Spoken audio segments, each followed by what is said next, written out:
Ladies and gentlemen, banners and binnies, today the featured guest on the Karna is a prolific and super talented Guyanese folk singer slash musician with many original songs and albums to his name and counting. Brother Gavin Mendonca, founder of Creole Rock. Welcome to the Karna. What going on, man? Hey, what's going on, Bana? I good. It's nice for the line on the corner with you. Thanks for having me. Yeah, you're welcome. You're welcome. It's indeed a pleasure having you on, man. And well, we usually begin things off with what we call the big money kind of question. So here it is. You ready? Yeah, man. Who is Gavin Mendonca? Well, there's a little money answer. And Gavin Mendonca is a regular Bana, a regular chap from Georgetown, Guyana, Right. that just passionate and dedicated towards cultural preservation through our folk songs and music. What part of Georgetown? Central Georgetown, grew up on the mean streets of Hatfield Street. Okay. Gotcha. Yeah, you're a tongue boy. You would say the tongue bano. Yeah. Well, I'm a countryman myself, but I went to high school in Georgetown. So I do have some roots in Georgetown as well. So going back to small days, right? What is your most memorable or unforgettable small days experience? I love me small days, and I still consider myself to be enjoying my small days right now. I hear you. Time has changed things so much when you think of we small days compared to your small days, compared to nowadays insurance small days. But for me, I remember just playing in the yard, just going outside, playing catcher and hide and seek, running around in the national park. Back then we had these tablets distracting we. It was just we and we own time and whoever we could do with it, and was fun playing imaginary games with your friends and so on. That was the best times. Now you look very young, so I'm guessing that you were probably born in the 90s or 80s. 91. Yeah. 91. Okay, good. So not bad, not far off. So I got you by a couple of decades. But don't tell nobody, I'm still trying to stay young and fresh. But yeah, that's definitely something, man. So as far as your family roots, just give us a little feel, give your family, your parents, your siblings a shout out. Who are these folks? Yeah, we got a very small family here in Guyana, the Mendonca family. My father, both my parents got roots in Berbice. Nice. My father's parents from Portuguese quarters, and my mom from number 1, number 2. Yeah. So it's real Berbice what's going on here. So you use a cook up. Use a cook up rice. Yeah, for sure. Yeah. Nice. A lot of us are, even though we may not look it. For example, my maternal grandmother was a pure indigenous person, right? And but you can't tell that from looking at me. But I definitely, a lot of us have that mixture, So it's all good. Now here's one of my favorite questions. What is your favorite Guyanese food? It gotta be tuma pot. Usually I would say pepper pot, right? But recently I've learned that the pepper pot you get in Georgetown is not a real traditional pepper pot. The pepper pot that you could get in the indigenous villages. Really? So after I had tuma pot for the first time, you can't beat a tuma pot, a laba or a fish or a wild meat or something. But tuma pot, that's definitely tuma pot. So tuma, what does tuma mean? Tuma is what? I don't know what it means, but tuma pot uses the juice of the cassava, so it's a more clear liquid than what we use in talking thick kasrip, Gotcha. Yeah. So as far as your musical journey, it's clear that you're talented, you're passionate about music. So describe how it started. How did you first start playing and singing? It's funny because I never really was into music the way I am now as a teenager. I used to listen to a lot of rap music, actually, Eminem and Tupac and them kind of things. Gotcha. And I think from listening to those guys, I started to get a little creative in terms of lyricism because that was what rap music was about, you know, spitting bars. But my uncle Jude Mendonca through the 90s was a drummer for a lot of local rock bands, and my older brother and sister both at some stages of their life used to listen to rock music. So rock music was always in the atmosphere. And when I finished high school, I went to Bishop's High, and then I went to UG. While at UG, I started to listen more rock music. And I remember going to Burby's one day with my family, and we went into a store, Evil Eyes. The first time I used my bank card, I did just get it. And I literally drained my bank account. I had $10,000 in it, and I bought my first guitar. And I started teaching myself to play the guitar. And from the time I pick up the guitar, it's like I realized, it's like I found my calling. I knew that this guitar would have been my future, and I just stuck with it. And I joined a rock band. I still play bass in a heavy metal band here in Guyana. So rock and roll is what really got me into music. And because rock music is not a big thing here in Guyana in terms of popularity, and so a lot of the shows and the experiences were very DIY, do it yourself. We had to set up our own shows, promote ourselves, and all of that. And that taught me a lot of skills, such as event planning and organization and that kind of stuff. So I just stuck with it, and I, you know, for me, it was a dream that I wanted to manifest into reality, and I just keep playing my guitar.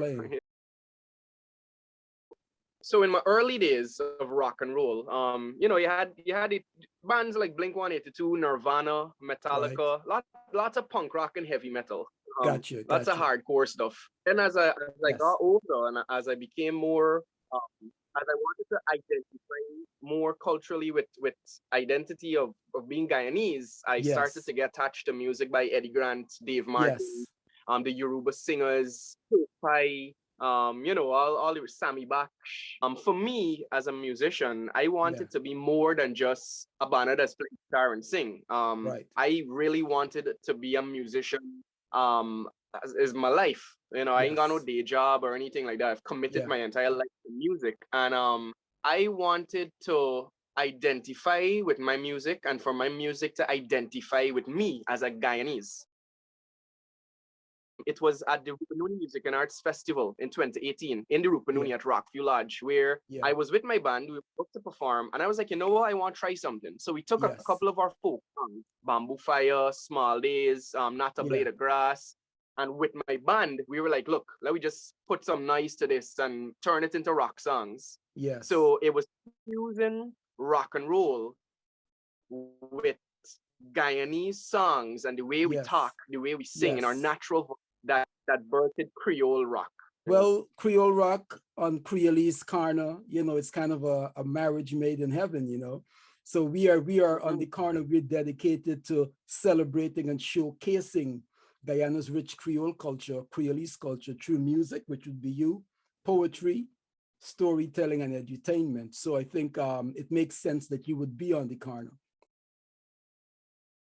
What were the highlights of that that experience at Dubai Expo in October of 2021? You know, I am very passionate about Guyanese folk music, and I'm very passionate about encouraging locals, especially the youth, to embrace our culture and to embrace true identity, because I believe identity is being lost over time. So I've always prided myself on playing folk songs or just representing Guyana through my music on as many platforms as I can. Because I grew up in rock and roll, is very DIY. So I started to travel the world in 2017 with my guitar. Just applying for or just meeting people online and asking to get involved in festivals or conferences. So in 2017, I started traveling to Colombia, to Brazil, to the US, to the UK to attend and participate in as many festivals or events I could while taking Guyanese folk music. And I guess I started to get recognized in some way as a cultural ambassador. Because I was doing a lot of things on my own. I even made it to China for an event for Dubai Expo in 2019. So Dubai Expo came around, and of course the pandemic came and it hit everybody hard, especially creatives. I actually started gardening, and there was a year of drought Yeah. for Yes. activities, and I was planning. Well, things started to open up again, and I was planning to head to the US to do. I actually got accepted for a cultural exchange program in the US, called Ethno USA, and Okay. it just so happens that it coincided with Dubai Expo, the same dates, and Oh, wow. Yeah. I put in an application a long time to be part of Dubai Expo. Me and brother Chucky, they Yes. selected their team, and I think the team was maxed out. And then at the last minute, I got a call saying, "Hey, you're included on the Dubai Expo team." So brother Chucky couldn't come with me, but I still went to represent myself, Chucky, and Guyanese folk music as best as I could. I grew up in scouts as well, so I Okay. like getting involved with different cultures, with different people from around the world. So just Yeah. to be there was a privilege. It was Yeah. an honor to represent my country on such a huge stage, Yep. and it's something I love to do. So I couldn't be any happier than to be There there you in go. Dubai. There you go. Nice, nice. Now, usually when you go to a place for the first time, there is this impression that it leaves with you. What would be that impression that Dubai had on you if you had to describe Dubai to someone who had never been there? It's spectacular, but it's also very Okay. strange. It's very Mm, strange because it's a city in the middle of a desert. So, right, right, right, like in Georgetown, in we neighborhoods, you might get a couple of buildings and then an empty lot and there's bare right. bush, right? Yeah. Bare bush in the empty lot. Well, in Dubai, any empty lots is bare sand. It's just little mini Oh, deserts in the middle of the okay. city. Wow, wow, So, wow. If Dubai could convert a desert essentially into a developed country with oil, right? It means that Guyana should be able to do the same, if not better, because we've got more resources than oil, you know? So what are your yeah, thoughts on that? yeah. When people talk about Guyana, and especially people here in Guyana, we mainly just talk about Georgetown and the coastline. Right. Like 70 to 80% of the population is on the coastline, and a lot of people, especially Guyanese, got no idea what's going on in the other parts of Guyana. They never Agreed. seen it. They never visited it. I personally love the RUPUNUNI, Yes. because of how vast and open it is. So Yes. Guyana is a hidden gem. Right. And I would always encourage people to when you're going on vacation, don't go to Trinidad, don't go out to the country, man. Journey within your own Yes. country and really discover identity. What were some of your biggest challenges? You mentioned the pandemic, but apart from that, as a musician in Guyana, and how did you overcome them? There are lots of obstacles that Right. sometimes seem very difficult to jump over. For example, there is first of all, people have been doing as much as they could do given the circumstance and situations. The different governments, the different ministries over the years have all contributed in one way or another to the Right. betterment of the industry and of the scene. Yeah. But I've always felt that more can always be done. For example, up to now, we get updated copyright laws. There are no systems in place, for example, for artists to get some royalties from radio stations when they play their Okay. music. Um, there is a real devalue or a lack of appreciation for the arts, and so with regards to value, we're placed very low on the scale. Like, if you're a musician in Guyana, somebody expect you to go and play for 3 hours for 100 US. They'll go to some store or some Karna and get 10 DVD or 10 CD for $1,000. So when I come with my CD that's Yes. properly produced and properly packaged, and I say, okay, $2,000 for this, Yeah. people can be like, oh, I ain't gonna pay $2,000 for one CD with 10 songs when you could go up on the corner and buy 10 Right. CDs. Right. Right. So that has always been a big struggle. Getting real value for your work as an artist in As an Guyana. artist. There have been many people, individuals, and small organizations that have tried to make a positive change. but it always feels as though whatever progress we made or we make is always just get tumbled down and is go back to scratch, and everybody's just scamper off in the little corners and continue doing whatever they doing for themselves. Yeah. So yeah. It's tough, you know, and I can't talk about it without getting a little passionate because a lot of stupidness is going on as well. Yeah. You know, Yeah. at the same time, I think it's important for aspiring artists here in Guyana to be more DIY. If there aren't opportunities available here in Guyana for whatever reason, don't let that limit you, because the world is now at our fingertips via the internet. So it's very easy to find your own bookings at festivals around the world, just by sending an email, just by learning basic communication skills, that kind of stuff, you know. So as much limitations as there are ways to counter it. You recently dropped a new single, right? Let's talk about that single and how fans can get a copy for themselves. Right. So Chucky and I, my brother Chucky, he drums with me. We met up at the RUPUNUNI Music and Arts Festival in 2018. The same festival, the same event I told you where Creole Rock was birthed. I actually met Chucky for the first time. Chucky's from Buxton. Okay, gotcha. Nice. Right. So an elder by the name of Uncle Dio put us together.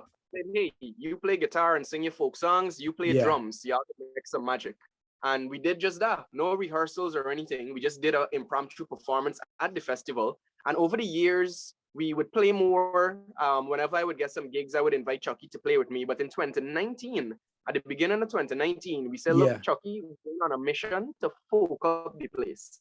Yes. And that is to inject folk music back into Guyanese society. So we would set up on Rob Street, on Main Street, at the seawall, wherever, and just play folk songs, just so that they can get back out here into people's ears.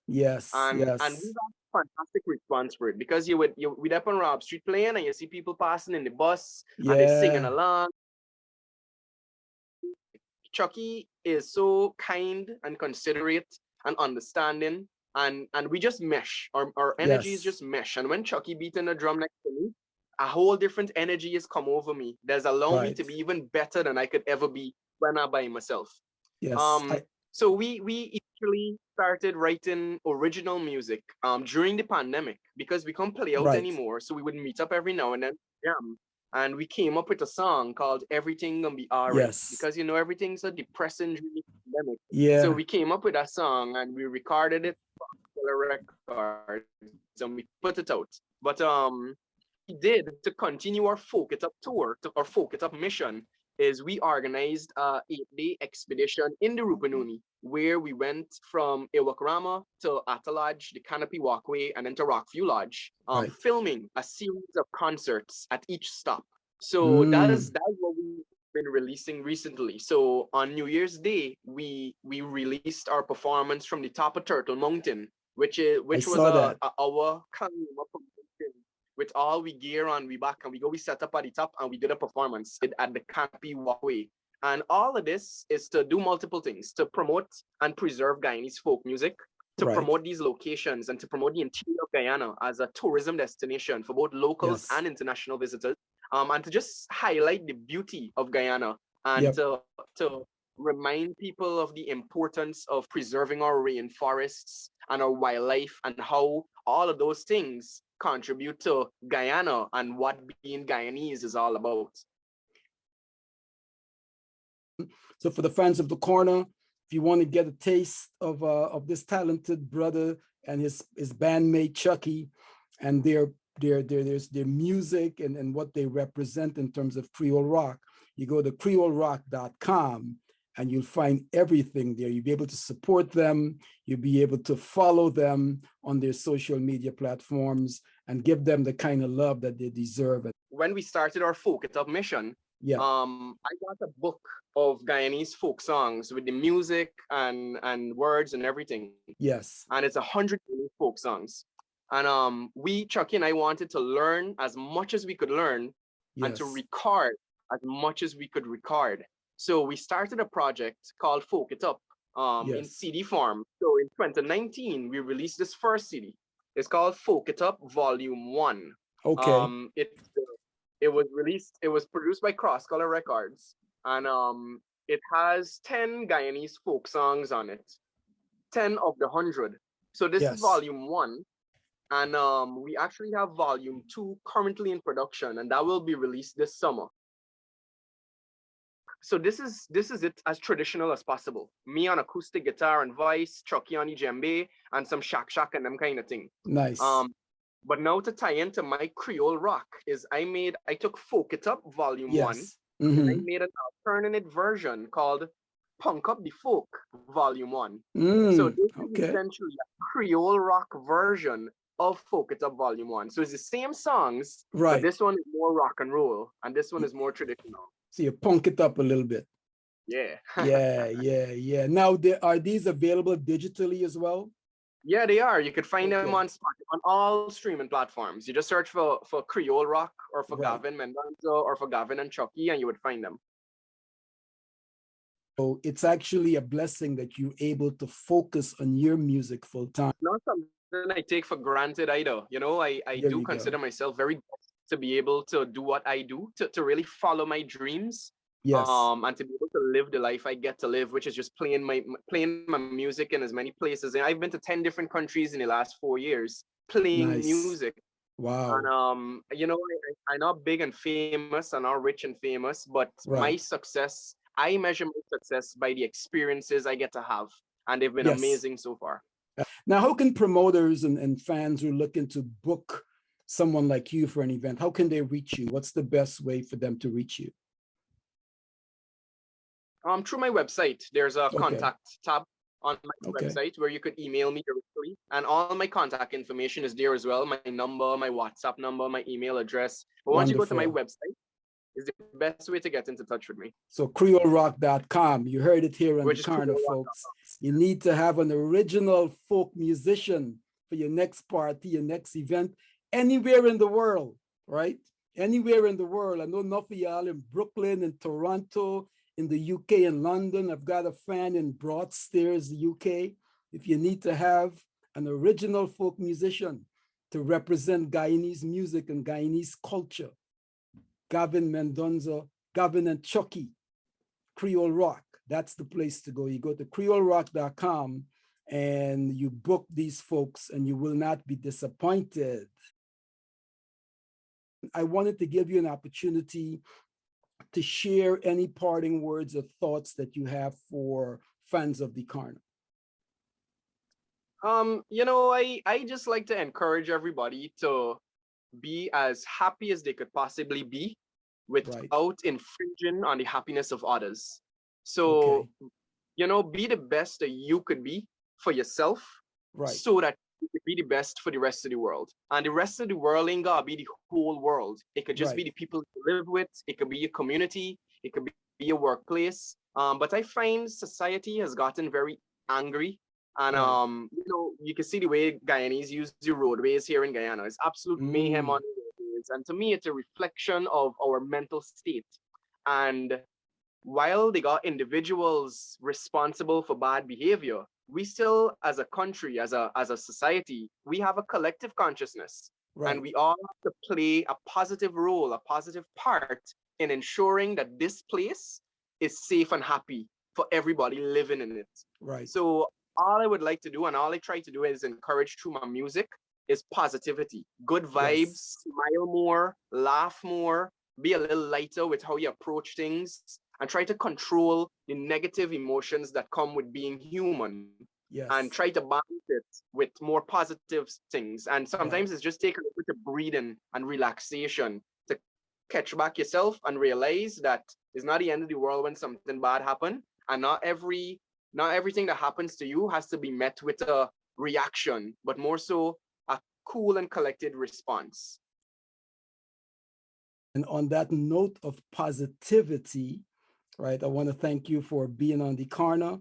Again, you're watching Pablo's Kreolese Karna, the show dedicated to keeping Guyana's Creole culture alive through music, poetry, storytelling, and edutainment. Our guest today has been Brother Gavin Mendonca, founder of Creole Rock, along with Chucky. You can reach them on creolerock.com and find out and learn more and purchase and support their creativity and music. So, Brother Gavin, it was a pleasure having you on the Karna. Jah guidance and blessings on your musical journey, along with Chucky as well. So rock on, my brother. Thank you so much. Thanks a lot for having me. It's a real cool Karna here, and we're gonna learn some more.